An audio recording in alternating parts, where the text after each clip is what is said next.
অভ্যুত্থানের ১৭তম দিনে শহীদদের স্মরণ, গণকবর শনাক্তে সুনির্দিষ্ট উদ্যোগ নেয়ার দাবি বৈষম্য বিরোধীদের। আহতদের দ্রুত পুনর্বাসন ও গণহত্যায় জড়িতদের বিচার দাবি। গণকবরগুলো আছে সেগুলো শনাক্ত করা খুব জরুরি। সরকারের পক্ষ থেকে এখনো পরিষ্কার কোনো পদক্ষেপ নেওয়া হয়নি। সকল রাজনৈতিক দল অনুগ্রহ করে আমাদের পাশে দাঁড়ান। আপনারা এই শহীদের রক্তের সাথে বেইমানি করবেন না।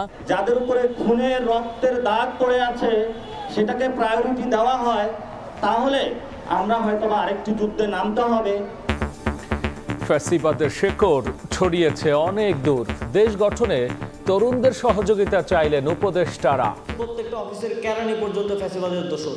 সৎ, দক্ষ এবং নিরপেক্ষ অফিসারদেরকে দায়িত্ব দেওয়ার কার্যক্রম পরিচালনা করছি। তথ্য দিয়ে আমাদেরকে সহায়তা করবেন, পরামর্শ দিয়ে আমাদেরকে সহায়তা করবেন। পুনর্বাসন এবং ক্ষতিপূরণের কথা, rehabilitation and compensation, we will definitely think about that. দেখছিলেন প্রধান শিরোনাম। রাতের সময় সঙ্গে আছি আমি গোলাম রাব্বি। এবার অন্যান্য শীর্ষ সংবাদ। বাংলাদেশকে চাপে রাখতে পানিকে অস্ত্র হিসেবে ব্যবহার করছে ভারত, দাবি বিশিষ্টজনদের। সম্পর্কের উন্নতি চাইলে দিল্লিকে নীতি পরিবর্তনের আহ্বান বিএনপি নেতার। তাবলিগ জামাতের দ্বন্দ্বের পেছনে তৃতীয় পক্ষের ষড়যন্ত্র দেখছেন সাতপন্থীরা। দিল্লির মাওলানাকে বিশ্ব ইজতেমায় আনার দাবিতে কাকরাইলে অবস্থান। এবং মূল্যস্ফীতির জাতাকলে পিষ্ট সাধারণ মানুষ। শুল্ক ছাড়ের পরও বাজারে নেই প্রভাব, কমছে না আলু, পেঁয়াজ ও চালের দর। শহরের তুলনায় গ্রামে বেড়েছে জীবনযাত্রার ব্যয়।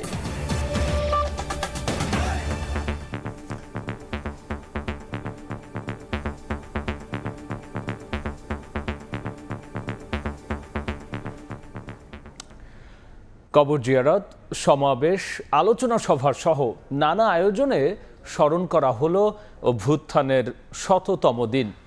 এদিন গণকবর শনাক্তে সুনির্দিষ্ট পদক্ষেপ নেওয়ার দাবি জানিয়েছেন বৈষম্য বিরোধীরা। এছাড়াও আহতদের দ্রুত পুনর্বাসন আর গণহত্যায় জড়িতদের বিচার নিশ্চিতের দাবিও তাদের। রাজনৈতিক দলগুলো আওয়ামী লীগকে পুনর্বাসনের চেষ্টা করছে বলেও অভিযোগ করেছেন অভ্যুত্থানকারীরা।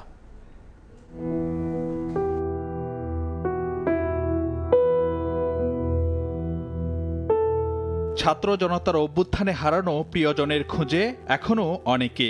অভ্যুত্থানের ১৭তম দিনে শুক্রবার রাজধানীর রায়েরবাজার কবরস্থানে গণকবর জিয়ারত ও পরিদর্শনে যান বৈষম্য বিরোধী ছাত্র আন্দোলনের নেতারা। এসব গণকবরে নিজের আপনজন শায়িত কিনা সে প্রশ্নের উত্তর খুঁজছেন কেউ কেউ। আমি আমার বাবার লাশ অনবরত খুঁজতে থাকি যে আমার বাবা কোথায়, আমার বাবার লাশ কোথায়। আমার বাবা কি দোষ করছিল? কারো কোনো ক্ষতি করছিল? আমার বাবা তো তোমাদেরকে কিছু করেনি। এ সময় বৈষম্য বিরোধী ছাত্র আন্দোলনের নেতারা জানান, রায়েরবাজার বুদ্ধিজীবী কবরস্থানে শনাক্ত হয়েছে ১২৭টি গণকবর। আধুনিক প্রযুক্তি ব্যবহার করে গণকবরে শায়িতদের পরিচয় শনাক্তের দাবি জানান নেতারা। এখানে যে গণকবরগুলো আছে সেগুলো শনাক্ত করা খুব জরুরি। সরকারের পক্ষ থেকে এখনো পরিষ্কার কোনো পদক্ষেপ নেওয়া হয়নি। তো আমরা এক্সপেক্ট করব যে ডিএনএ টেস্ট করে এখানে অন্তত একটা তাদের প্রপার একটা তালিকা তৈরি করা। এ সময় ছাত্র আন্দোলনের নেতারা অভিযোগ করেন, আওয়ামী লীগকে পুনর্বাসনের চেষ্টা করছে রাজনৈতিক দলগুলো। আমাদের মধ্যে আশঙ্কা জেগেছে যে গণমানুষের আকাঙ্ক্ষার সাথে আসলে কোনোভাবে এখানে আপোষ রফা করার কোনো চেষ্টা হচ্ছে কিনা। আমরা এখনও বিশ্বাস করতে চাই যে সকল রাজনৈতিক দলের নেতাকর্মীরা পর্যন্ত শহীদ হয়েছেন, রক্ত দিয়েছেন এবং আহত হয়েছেন, তারা আমাদের ভাই, তারা আমাদের পাশেই থাকবেন। এদিন বিকেলে কেন্দ্রীয় শহীদ মিনারে সমাবেশ করে বৈষম্য বিরোধীদের আরেক প্ল্যাটফর্ম জাতীয় নাগরিক কমিটি। সংগঠনের নেতারা বলেন, ফ্যাসিবাদের পুরোপুরি নির্মূলে প্রয়োজনে আবারও মাঠে নামবে ছাত্র জনতা। যেখানে যেখানে ফ্যাসিবাদের দোষর এখনো বিরাজমান, অতি দ্রুত সত্বর তাদেরকে বিদায় করুন। যদি আপনাদের মধ্যে কোনো ধারণা বদ্ধমূল হয় যে আমলাতন্ত্রে যারা সিনিয়র রয়েছেন, যাদের উপরে খুনের রক্তের দাগ পড়ে আছে সেটাকে প্রায়োরিটি দেওয়া হয়, তাহলে আমরা হয়তো আরেকটি যুদ্ধে নামতে হবে, যেখানে আগামীর দিনে ছাত্ররা প্রশাসন চালাবে, ছাত্ররা আর্মি চালাবে, ছাত্ররা সচিবালয় চালাবে, ছাত্ররা রাষ্ট্রপতি ভবন চালাবে। বক্তারা বলেন, আহতদের চিকিৎসার ব্যাপারে কোনো দায়িত্ব না নিয়ে নির্বাচনে আওয়াজে ব্যস্ত রাজনৈতিক দলগুলো। তারা সুফল ভোগ করার জন্য হাঁ করে বসে আছে। এই রক্তের উপর দিয়ে তারা সুফল ভোগ করতে চায়, কিন্তু তাদের পাশে দাঁড়ানোর ব্যাপারে তাদেরকে আমরা সক্রিয় দেখতেছি না। ফারুক ভিয়া, রবিন, সময় সংবাদ, ঢাকা। ফ্যাসিবাদের শেকড় ছড়িয়েছে অনেক দূর। 15 বছরের শাসন কয়েক সপ্তাহে মোকাবেলা করা সহজ কাজ নয়, এমন মন্তব্য করেছেন আইন উপদেষ্টা আসিফ নজরুল। বিগত সময়ে যাদের সঙ্গে অন্যায় হয়েছে তাদের ন্যায় বিচার নিশ্চিতের আশ্বাস দিয়েছেন শিল্প উপদেষ্টা আদিলুর রহমান। আর উপদেষ্টা আসিফ মাহমুদ বলেছেন, সব রাজনৈতিক দল জুলাই আন্দোলনের চেতনাকে ধারণ করতে পারছে না। রওশনারা গত 10 বছর ধরে সন্তানকে ফিরে পাওয়ার আশায় দাঁড়ে দাঁড়ে খোঁজ করে যাচ্ছেন। যিনি জানেন না আদরের সন্তান আদৌ বেঁচে আছে কিনা। আর স্বামীকে হারিয়ে গত 5 বছর ধরে নিজেও নানাভাবে নির্যাতনের শিকার নাসরিন জাহান। কত জায়গায় খুঁজছি, কত ছেলেরে পাই না, অন্তত একটা সন্তান দিন আমাদেরকে। রাজধানীর গুলশানে এএফএডির 8ম কংগ্রেসের উদ্বোধনী অধিবেশনে গুমের শিকার পরিবারের স্বজনরা জানান নিজেদের অভিজ্ঞতার কথা। এ সময় অ্যাটর্নি জেনারেল বলেন, ভবিষ্যতে গুমের মতো অপরাধে যাতে কেউ জড়িত না হয় সেদিকে নজর দিতে হবে। I will further request the Honorable Law Advisor to initiate the drafting of an ordinance by which this kind of crime against humanity should be given the topmost priority. ফ্যাসিবাদের শেকড় অনেক দূর ছড়িয়ে আছে উল্লেখ করে আইন উপদেষ্টা ডক্টর আসিফ নজরুল বলেন, 15 বছরের শাসন কয়েক সপ্তাহে মোকাবেলা করা সহজ নয়। আর বিগত 15 বছরে যারা নানাভাবে ভোগান্তির শিকার হয়েছেন তাদের সবাই যাতে বিচার পায় তা নিশ্চিত করার উপর জোর দেন শিল্প উপদেষ্টা। Strength of this group, whether they committed enforced disappearance, whether they committed corruption or they committed extrajudicial killing, their strength is deep-rooted. And to fight with them, this is a very, huge task. It's not easy. They have gathered their strength in last 15 years, and we are trying to reverse the process in last couple of weeks. Justice is the priority not only for the victims of enforced disappearances, for all the people of Bangladesh who suffered under the brutal fascist regime in the last 15.5 years.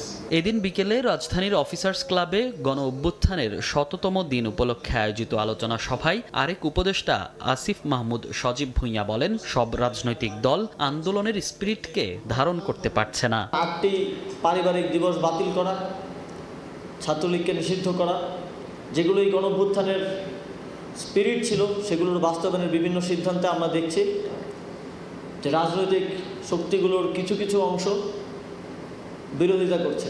জনকল্যাণমুখী রাষ্ট্র গঠনে তরুণদের এগিয়ে আসার আহ্বান জানান ক্রীড়া ও LGRD উপদেষ্টা। আপনাদের পক্ষ থেকেও যে কোনো ধরনের। মনির হোসাইন, সময় সংবাদ, ঢাকা। বাংলাদেশকে চাপে রাখতে ভারত সীমান্ত পাড়ি দেয়া নদীর পানি অস্ত্র হিসেবে ব্যবহার করছে বলে দাবি বিশিষ্টজনদের। আর এই অবস্থায় দ্বিপাক্ষিক সম্পর্ক স্বাভাবিক রাখতে ভারতকে সব বিষয়ে হস্তক্ষেপ না করার আহ্বান জানিয়েছেন বিএনপির স্থায়ী কমিটির সদস্য আমির খসরু মাহমুদ চৌধুরী। শুক্রবার ঢাকা বিশ্ববিদ্যালয়ে আয়োজিত এক সভায় পানি নিয়ে ভারতের রাজনীতির নানা দিক তুলে ধরেছেন বক্তারা। বরাবরই সীমান্ত পাড়ি দেয়া নদীর পানির অসম বন্টনের ভুক্তভোগী বাংলাদেশ। অসময়ে অতিরিক্ত পানি প্রবাহে যেমন বন্যা দেখা দেয়, তেমনি শুষ্ক মৌসুমে পানির অভাবে ব্যাহত হয় কৃষিকাজ। এক্ষেত্রে আন্তর্জাতিক আইন কতটুকু মানা হয় তা নিয়ে প্রায়ই প্রশ্ন তোলেন অধিকার কর্মীরা। শুক্রবার সন্ধ্যায় ঢাকা বিশ্ববিদ্যালয়ের সমাজবিজ্ঞান অনুষদে অভিন্ন নদীর পানি ও ভারত প্রশ্ন সমাধানের রাজনীতি নিয়ে আয়োজিত এক আলোচনা সভায়ও পানি বন্টন নিয়ে নানা অভিযোগ তোলেন বক্তারা। যদি আমরা 20 বছর করে ধরি তাহলেও আপনার 123টা আন্তঃসীমান্ত নদী নিয়ে চুক্তিতে পৌঁছতে গেলে 2460 বছর লেগে যাবে। বাংলাদেশে যখনই এই মৌসুমটাতে খাদ্যের চালের দাম একটু বেশি বাড়ে এবং চালের দাম একটু বেশি বাড়ার কারণেই কিন্তু ফ্যাক্টরিগুলোতে আনরেস্ট তৈরি হয়, কারণ এটা সরাসরি এটার সাথে সম্পৃক্ত হচ্ছে ফ্যাক্টরিগুলো, ইন্ডাস্ট্রিগুলো, ওয়ার্কার্স রাইটস এবং তার নিউট্রিশনাল ডেফিসিয়েন্সি খুব গুরুত্বপূর্ণ হয়ে পড়ে আর কি। রাজনৈতিক দুর্ভাগ্যের একটা অংশীদার আমাদের বিদেশ নীতিও, বিশেষ করে আমাদের ভারত নীতি। গত 55 বছরে আমরা মূলত দু ধরনের, আমাদের এখানে যারা শাসক ছিলেন শাসক গোষ্ঠীর দু ধরনের ভারত নীতি দেখেছি। বৃহৎ শব্দটা কেন আমার দিতে হবে? সব প্রতিবেশী তো প্রতিবেশী মানে প্রতিবেশী, বৃহৎ শব্দটার মাধ্যমে একটা রাজনৈতিক বার্তা যায় কিন্তু। এ সময় ভারতের সঙ্গে পানির চুক্তিতে ন্যায্যতা না পাওয়ার পুরো দায় শাসক গোষ্ঠীকে দিয়ে পররাষ্ট্রনীতিতে সংস্কার আনার দাবি জানান তারা। এক্ষেত্রে বাংলাদেশের চাহিদা গুরুত্ব দেওয়ার পাশাপাশি দক্ষিণ এশিয়ার দেশগুলোর সংগঠনগুলোকে সক্রিয় করার ব্যাপারেও কাজ করার আহ্বান তাদের। সভায় সীমান্তে হত্যাকাণ্ডের কথা মনে করিয়ে দিয়ে দুই দেশের সম্পর্ক ঠিক রাখতে পারস্পরিক স্বার্থের প্রতি সম্মান প্রদর্শন এবং যে কোনো বিষয়ে হস্তক্ষেপ না করতে ভারতকে আহ্বান জানান বিএনপি নেতা আমির খসরু মাহমুদ চৌধুরী। প্রতিদিনই কোনো না কোনো সীমান্তে আমাদের দেশের মানুষকে হত্যা করা হচ্ছে। কই চীন সীমান্তে কোনো মানুষকে হত্যা করা হচ্ছে? ভারত কি চীনে কোনো মানুষকে হত্যা করতে পারছে? ইভেন কি পাকিস্তান সীমান্তে কেউ কাউকে হত্যা করতে পারছে কিনা? তাহলে সবচেয়ে বড় শত্রুকে আমরাই কি সবচেয়ে বড় শত্রু? মিউচুয়াল রেসপেক্ট, পরস্পরের প্রতি সম্মানবোধ দুইটা দেশের মধ্যে, দুইটা দেশের মানুষের মধ্যে, মিউচুয়াল ইন্টারেস্ট, যে পরস্পরের স্বার্থ সংরক্ষণ। থার্ড হচ্ছে ওয়ান অফ নন ইন্টারফিয়ারেন্স। বৃহৎ প্রতিবেশী হিসেবে বিবেচনা করে ভারতকে অতিরিক্ত গুরুত্ব না দেওয়ারও পরামর্শ দেন বক্তারা। এই তিনটা বিষয় নিয়ে আসো, এইটার ভিত্তিতে। আল আমিন তুষার, সময় সংবাদ, ঢাকা। আওয়ামী লীগ সরকার মানুষের কল্যাণে কাজ করলে শেখ হাসিনাকে পালিয়ে যেতে হতো না বলে মন্তব্য করেছেন জামায়াতে ইসলামীর নেতারা। স্বৈরাচারের দোসররা নতুন করে ষড়যন্ত্র শুরু করেছে বলে অভিযোগ করেছেন তারা। ঢাকা ও বাগেরহাটে আলাদা অনুষ্ঠানে তারা একথা বলেছেন। শুক্রবার বিকেলে ভাটারা থানায় কর্মী সম্মেলন করে ঢাকা মহানগর উত্তর জামায়াতে ইসলামী। এতে অংশ নেন দলটির হাজারো নেতাকর্মী। অনুষ্ঠানে ঢাকা মহানগর উত্তর জামায়াতের আমির মোহাম্মদ সেলিম উদ্দিন বলেন, স্বৈরাচার আওয়ামী লীগের দোসররা নতুন করে ষড়যন্ত্র শুরু করেছে। জনগণকে সঙ্গে নিয়ে সব অপচেষ্টা রুখে দেওয়ার আহ্বান জানান তিনি। প্রয়োজনে আবারও আমরা রাস্তায় নেমে আসব এবং ফ্যাসিবাদের দোসরদেরকে আমরা যেটুকু সুযোগ তারা আইনের মাধ্যমে পেয়েছিল, তারা যদি বাড়াবাড়ি করে তাদের কোনো সুযোগ বাংলাদেশে আর থাকবে না। দুপুরে রাজধানীর ডিপ্লোমা ইঞ্জিনিয়ার্স ইনস্টিটিউটে আরেক অনুষ্ঠানে কথা বলেন ঢাকা মহানগর দক্ষিণ জামায়াত ইসলামীর সাধারণ সম্পাদক ডক্টর শফিকুল ইসলাম মাসুদ। তিনি বলেন, আওয়ামী সরকার মানুষের কল্যাণে কাজ করলে শেখ হাসিনাকে পালিয়ে যেতে হতো না। বাংলাদেশের বাইরে সমস্ত রাষ্ট্র আমাদের বন্ধু থাকবে, একজন প্রভুকেও আর আমরা মেনে নেব না। আমরা ধিক্কার জানাই আমাদের পার্শ্ববর্তী রাষ্ট্রের একটি সংবাদ মাধ্যম, আমরা জানি না তাদের কতখানি ভিত্তি সেখানে আছে। তারা আমাদের প্রিয় চট্টগ্রামকে তাদের অঞ্চলের দাবি করে তারা যে পত্রিকায় এবং তাদের নিউজ চ্যানেলে যে নিউজ দিয়েছে, আমরা দায়িত্বহীন কণ্ঠে জানাই আমরা জীবন বাজি রাখবো, 1 ইঞ্চি মাটি কারো কাছে ছেড়ে দেওয়া হবে না। এদিকে 1.5 যুগ পর প্রকাশ্যে বাগেরহাট জেলা জামায়াতে ইসলামীর রুকুন সম্মেলনে যোগ দেন দলের সেক্রেটারি জেনারেল মিয়া মোহাম্মদ গোলাম পরোয়ার। এ সময় জুলাই শহীদদের রক্তের ঋণ পরিশোধের জন্য অবাধ, সুষ্ঠু ও নিরপেক্ষ নির্বাচন দেওয়ার আহ্বান জানান তিনি। এমন একটি স্বচ্ছতার নির্বাচন হওয়া দরকার যে জনমত এবং ভোটের মধ্য দিয়ে ওই ফ্যাসিবাদী শক্তিকে জনগণ থেকে বিচ্ছিন্ন করে দিতে হবে। এর জন্য প্রয়োজন একটি জাতীয় ঐক্য। আমলাদের মধ্যে 7.5 লাখ ফ্যাসিবাদের দোসর রয়েছে দাবি করে ফ্যাসিবাদ বিরোধী জাতীয় ঐক্য গড়ে তোলার আহ্বান জানান জামায়াতের এই শীর্ষ নেতা। আবু সাইদ নিশান, সময় সংবাদ, ঢাকা। মোস্তফা সরওয়ার ফারুকী কোন যোগ্যতায় উপদেষ্টা হয়েছেন এমন প্রশ্ন রেখে ফারুকী সহ বিতর্কিত উপদেষ্টাদের পদত্যাগের দাবি জানিয়েছে ইসলামী আন্দোলন বাংলাদেশ। অন্যথায় কঠোর কর্মসূচি ঘোষণার হুঁশিয়ারি দিয়েছেন সংগঠনের সিনিয়র নায়েবে আমির মুফতি সৈয়দ মোহাম্মদ ফয়জুল করিম। বিকেলে ইসলামী আন্দোলন বাংলাদেশের কোতোয়ালি থানা শাখার আয়োজনে গণসমাবেশে তিনি কথা বলেন। এ সময় তিনি অভিযোগ করে বলেন, ক্ষমতার জন্য বিএনপি ইউ-টার্ন নিয়েছে। আওয়ামী লীগের অত্যাচারের কথা ভুলে তারা এখন আবার আওয়ামী লীগকে রাজনীতিতে ফেরানোর চেষ্টা করছে। এখনও বৈষম্য দূর হয়নি বলে মন্তব্য করেছেন ফয়জুল করিম।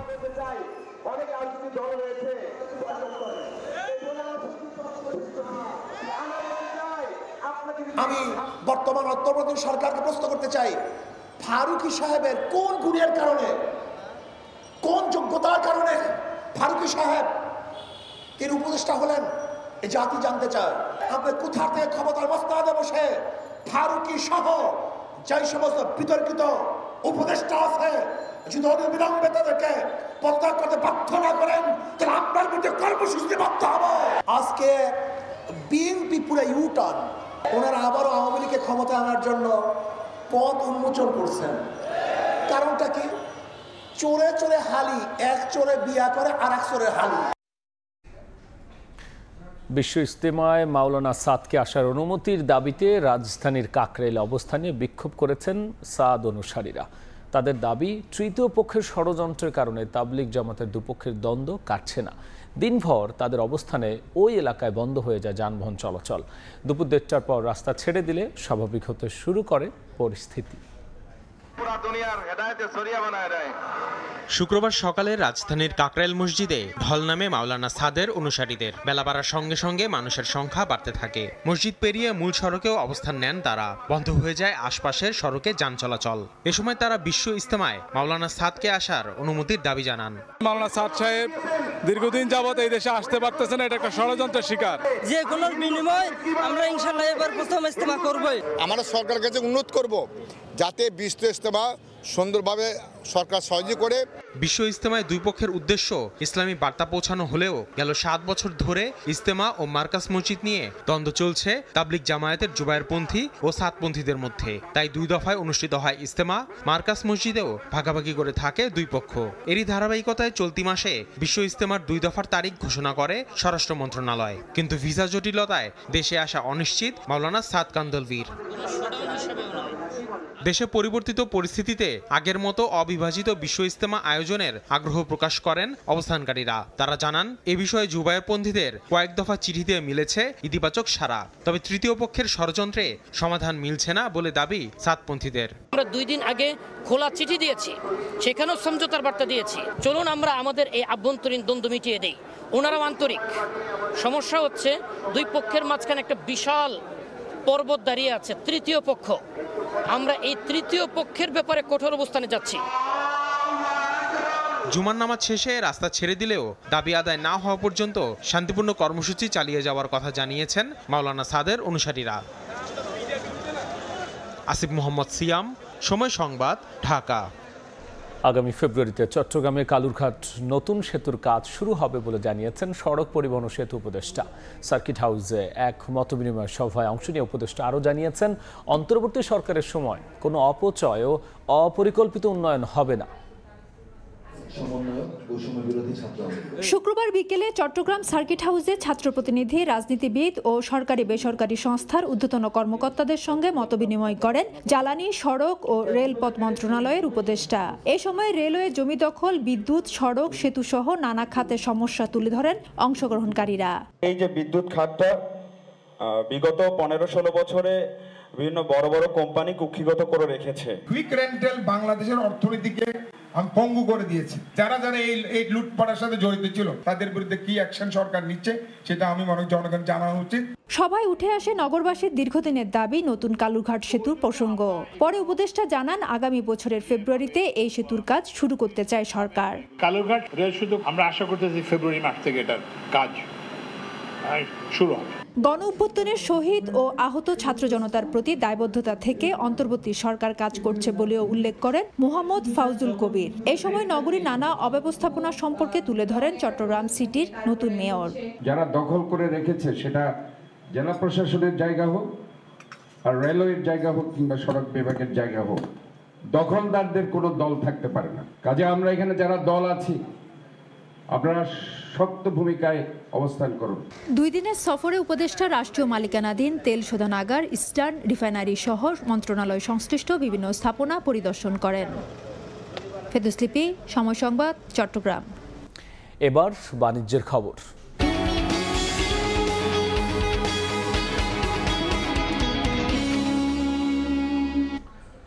কর্মব্যস্ত নগর জীবনে জীবনযাত্রার ব্যয় গ্রামের তুলনায় বেশি থাকে, তাই ব্যয় বৃদ্ধির হারও শহরে বেশি। তবে বাংলাদেশে যেন উল্টো চিত্র, শহরের তুলনায় গ্রামেই জীবনযাত্রার ব্যয় বৃদ্ধির হার বাড়ছে। অক্টোবর মাসের মূল্যস্ফীতির চিত্র বলছে খাদ্য বহির্ভূত উভয় ধরনের মূল্যস্ফীতির চাপে গ্রামের মানুষ শহরের তুলনায় বেশি ভুগছে। শাহিনুর রহমান শাহিনের ক্যামেরায় MS আরিফিনের রিপোর্ট। সরকারিভাবে নানা পদক্ষেপ নেয়ার পরও ঠেকানো যাচ্ছে না নিত্যপণ্যের ঊর্ধ্বগতি। মূল্যস্ফীতির প্রভাবে গ্রামে জীবনযাত্রার ব্যয় শহরের সাথে পাল্লা দিয়ে বাড়ছে। শুধু তাই নয়, গ্রামে এই ব্যয় বাড়ার হার ছাড়িয়েছে শহরকেও। পল্লী অঞ্চলের মানুষজন জানাচ্ছেন তাদের কষ্টের কথা। একটা ভালো জিনিস খাইতে গেলে কমসে কম 600-700 টাকা লাগবে। মায়েরা অসুস্থ, দেশি মুড়ি খাইব, মানে আমার তো সমর্থন নাই। জিনিস বর্তমানে খাই নাই, ওখানে এই দুল 80 টাকা 90 টাকা কেজি অভাব পড়ে আছে বর্তমানে। আধা কেজি পেঁয়াজ 75 টাকা কিনে, তার মাছ যদি 300 টাকা, তার বাকি সংসারটা কিভাবে চলবো? বাচ্চা 3টা সাবজেক্ট পড়াইবে গেলে মনে করেন মোটামুটি 4000 টাকা লাগে। কোনোদিন শখ করে আব্বু একটু ঘুরতে যাবো, এই ঘোরার টাকাটা দিতেই আমাদের কষ্ট হয়ে যায়। পরিসংখ্যান ব্যুরো বিবিএস বলছে, অক্টোবর মাসে গ্রামে খাদ্য মূল্যস্ফীতির হার শহরের তুলনায় বেশি, যদিও গ্রামই খাদ্যের প্রধান যোগানদাতা। অন্যদিকে খাদ্য বহির্ভূত পণ্য ও সেবা গ্রামের ভোক্তারা কম গ্রহণ করলেও এই খাতের মূল্যস্ফীতি তাদের বেশি ভোগাচ্ছে। শহরাঞ্চলে কিন্তু ওই মূল্য বৃদ্ধি হলে সেটা নিয়ে হইচই বেশি হয়, সেটা নিয়ে কথাবার্তা বেশি হয়। এজেন্সি বা মন্ত্রণালয়ে আছেন তারা কিন্তু শহরাঞ্চলে মূল্যটাকে কমানোর জন্য প্রচেষ্টাটা কিন্তু শহরাঞ্চলে সীমাবদ্ধ থাকে। গ্রামাঞ্চলের মানুষ কিন্তু পাইকার ব্যবসায়ী অর্থাৎ যারা আছেন তাদের উপরে সম্পূর্ণরূপে নির্ভর, তারা অসহায়। খাতভিত্তিক মূল্যস্ফীতির তথ্য বিশ্লেষণ করলে দেখা যায়, পোশাক পরিচ্ছদ, বিনোদন ও আসবাবপত্র ছাড়া বাকি 5টি খাতে শহরের তুলনায় গ্রামেই মূল্যস্ফীতি বেশি। শিক্ষা ও স্বাস্থ্যের মতো খাতগুলোতে খরচ বাড়ার হার শহরের তুলনায় গ্রামে বাড়ছে। অর্থনীতিবিদরা বলছেন, পণ্যের সমবন্টন করা না গেলে গ্রামীণ জনগোষ্ঠীর উপর চাপ কমানো সম্ভব নয়। গ্রামীণ এবং শহরাঞ্চলের মধ্যে যে বৈষম্য বিদ্যমান, এই বৈষম্যই কিন্তু গ্রামাঞ্চলের মানুষকে অবহেলিত করে রেখেছে, কিন্তু তাদেরকে আবার বেশি মূল্যে সমস্ত জিনিস কিনতে হচ্ছে, যার ফলে ওখানে মূল্যস্ফীতি আরও বেশি হচ্ছে। মূল্যস্ফীতির হার কমাতে শুধু সুধার বাড়ানোই সমাধান নয়, বরং বাজারে শৃঙ্খলা ফেরানো সহ রাজস্ব ও মুদ্রানীতির সমন্বয়ের পরামর্শ দিচ্ছেন অর্থনীতিবিদরা। রোদ ঝড় বৃষ্টিতে ভিজে সারা দেশের খাদ্যের চাহিদা পূরণ করছেন গ্রামের যে সকল সাধারণ মানুষ। সরকারি হিসেব বলছে, মূল্যস্ফীতির কষাঘাতে সবচেয়ে বেশি জর্জরিত তারা। যেটুকু আয় তা দিয়ে সংসার চালাতে গিয়ে খাদ্য বহির্ভূত পণ্য ছাড়াও শিক্ষা ও চিকিৎসা খাতে ব্যয় কমাতে বাধ্য হচ্ছেন তারা। MS আরিফিন, সময় সংবাদ, ঢাকা। পূর্ণিমায় পুণ্যস্নান উৎসবে মাতলেন ভক্তরা। কুয়াকাটা সমুদ্র সৈকত সহ দেশের বিভিন্ন স্থানে সনাতন ধর্মাবলম্বীদের মিলন মেলায় পরিণত হয়। পুণ্যার্থীদের উপচে পড়া ভিড়ে পর্যটন কেন্দ্র কুয়াকাটা সৈকতে পাপ মোচন ও পুণ্য লাভের আশায় সকালে জড়ো হন বহু মানুষ। দূর দূরান্ত থেকে লাখো ভক্ত সাগরে স্নান করেন। পূজা ও সমুদ্র স্নানে শুধু পুণ্যার্থী নয়, নানা ধর্ম বর্ণের মানুষ মিলিত হন রাসমেলায়। এদিকে মুন্সিগঞ্জের মাওয়ায় পুণ্যস্নান করেন সনাতন ধর্মাবলম্বীরা। প্রতি বছর কার্তিকের পূর্ণিমা তিথিতে পালন হয় রাজ উৎসব। দেখছেন রাতের সময়। এবার দেশের বাইরের খবর। তুমুল সমালোচনার মধ্যেও মন্ত্রিসভায় পছন্দের ব্যক্তিদের ঠাঁই দিচ্ছেন নবনির্বাচিত মার্কিন প্রেসিডেন্ট ডোনাল্ড ট্রাম্প। এবার করোনার টিকাকে প্রাণঘাতী বলা রবার্ট এফ কেনেডি জুনিয়রকেই নিজের স্বাস্থ্যমন্ত্রী হিসেবে ঘোষণা দিয়েছেন তিনি। তার বিরুদ্ধে যৌন হেনস্থার অভিযোগও রয়েছে। আবার অন্যদিকে জ্বালানি খাতে দুর্নীতির দায়ে অভিযুক্ত নর্থ ডাকোটার গভর্নর ডগ ভ্যাগামকে স্বরাষ্ট্র দফতরের প্রধান হিসেবে মনোনয়ন করা হয়েছে। তবে যাদের বিরুদ্ধে অভিযোগ রয়েছে তাদের দায়িত্ব পেতে সিনেটের কাছে কাঠখড় পোড়াতে হবে বলে জানিয়েছেন বিশেষজ্ঞরা। এখনও আনুষ্ঠানিকভাবে ক্ষমতা গ্রহণ করেননি যুক্তরাষ্ট্রের নবনির্বাচিত প্রেসিডেন্ট ডোনাল্ড ট্রাম্প, কিন্তু প্রস্তুতি হিসেবে তার আগামী প্রশাসনের সদস্যদের নাম ঘোষণা শুরু করেছেন। বিভিন্ন অভিযোগে অভিযুক্ত একাধিক ব্যক্তিকে মন্ত্রিসভায় ঠাঁই দেওয়ার জেরে দেশটির রাজনৈতিক ও সচেতন মহলে তুমুল সমালোচনার ঝড় বইলেও তোয়াক্কা করছেন না রিপাবলিকান এই নেতা।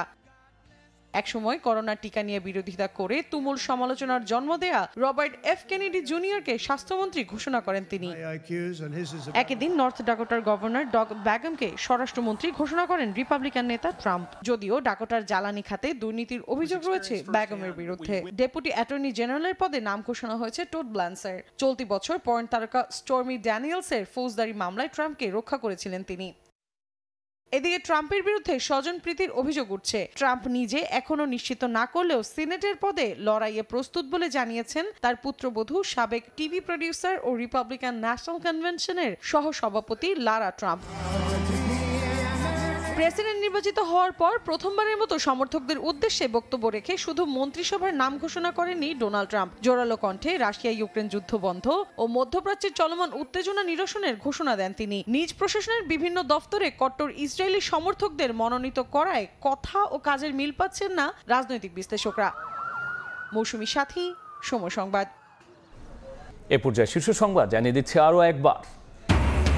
অভ্যুত্থানের ১০০তম দিনে শহীদদের স্মরণ, গণকবর শনাক্তের সুনির্দিষ্ট উদ্যোগ নেয়ার দাবি বৈষম্য বিরোধীদের। আহতদের দ্রুত পুনর্বাসন ও গণহত্যায় জড়িতদের বিচার দাবি। বাংলাদেশকে চাপে রাখতে পানিকে অস্ত্র হিসেবে ব্যবহার করছে ভারত। দাবি বিশিষ্টজনদের সম্পর্কের উন্নতি চাইলে দিল্লিকে নীতি পরিবর্তনের আহ্বান বিএনপি নেতা। এই ছিল আমার কাছে থাকা রাতের সময়। সঙ্গেই থাকুন সময়।